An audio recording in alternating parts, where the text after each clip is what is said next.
Welcome to the Deep Dive.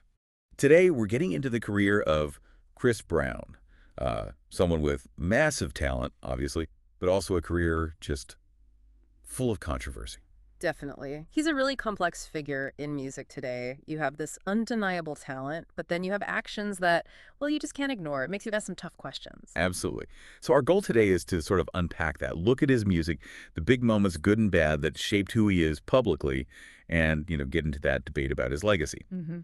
We're using a pretty detailed overview of his career, the highs and the lows, as our guide. And the big question hovering over all of this is, can you actually separate the art from the artist with someone like Chris Brown? Yeah, that's the million-dollar question, isn't it? It pops up all the time when you have art mixed with difficult personal behavior. And Chris Brown, because he's so high profile, both for his successes and, well, his mistakes, it makes it a really intense case study. Okay, let's start back at the beginning. 2005, Run It just explodes onto the scene. Oh, yeah. Couldn't escape it. Right? Radio, TV, everywhere. And what's wild is he was only, 16 when it hit #1. 16, yeah, that's a key detail. Youngest male artist to debut at #1 since Stevie Wonder. I mean, that immediately tells you something huge was happening. It wasn't just some fluke hit. No, definitely not. And it wasn't just the singing either. He was the whole package, right? The triple threat singer, dancer, performer. Totally. His dancing, especially, people immediately started comparing him to Usher, even Michael Jackson. Which is incredible pressure. Huge pressure. But that energy, that athleticism on stage, it was captivating. Yeah, he had this, youthful R&B pop sound, but the performance level was already super high. Yeah. Very polished for someone so young. Exactly. He blended that youthfulness with a real knack for rhythm and showmanship. It set him apart. And that first album, self-titled, it went double platinum fast. Had other hits too, like Yo, Excuse Me, Miss. Give me that, yeah. Then 2007, the exclusive album, that really felt like it kicked things up another notch. Kiss Kiss with T-Pain. I mean, you still hear that track sometimes. Oh, for sure. Total club banger. It just had that infectious hook. T-Pain's sound was huge then.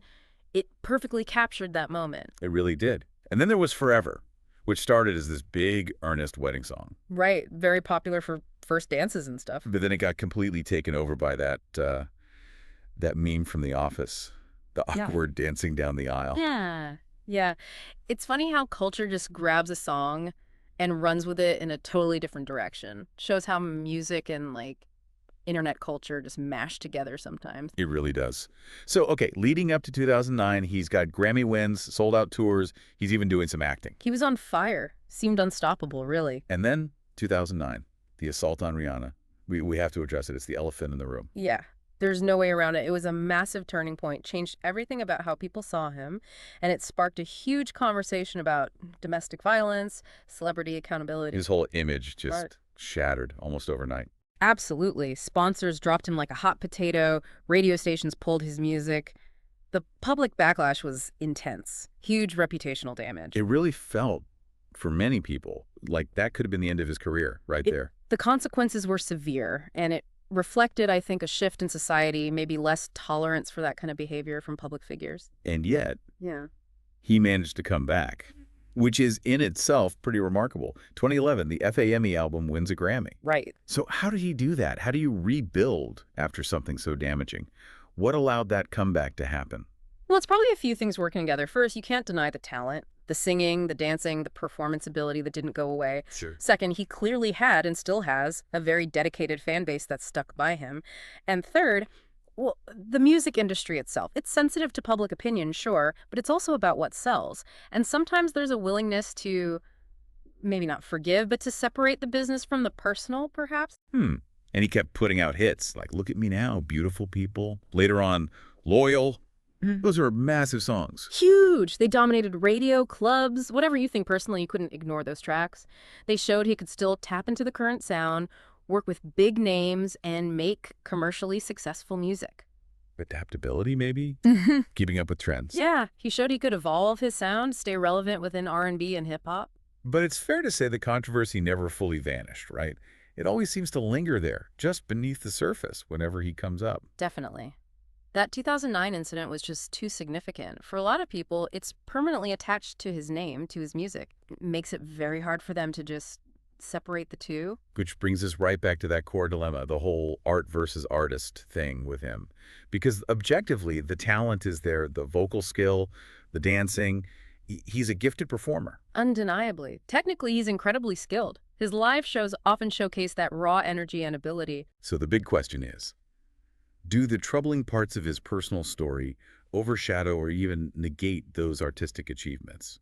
Does it change how we should listen to his music? And that's where it gets really personal, doesn't it? There's no single right answer. Some people feel strongly that supporting his music means condoning his actions, so they refuse. Right. A principled stand. Others argue you can separate them, judge the music on its own merits, regardless of who made it. And you see both sides playing out. People actively boycotting him, refusing to stream his songs or go to concerts. But then he still has this incredibly loyal fan base that shows up, buys the music, supports him online. What do you think drives that loyalty? Could be a lot of things. Maybe a deep personal connection to the songs themselves, memories tied to the music. Maybe some fans genuinely believe in second chances or focus solely on the art. It's complex. Personal values, emotional connection. It all gets mixed up. It's also interesting. Think about all the collaborations he's done since 2009 with huge names across the industry. What does that signal about how his talent is viewed by his peers? That's a good point. Collaborations are often about, well, talent and marketability. While artists might have their own private feelings, working with him suggests they see his musical value, his ability to contribute to a successful track. It's maybe more of a professional calculation than a personal endorsement. Okay, so bringing it to today, where does he stand now?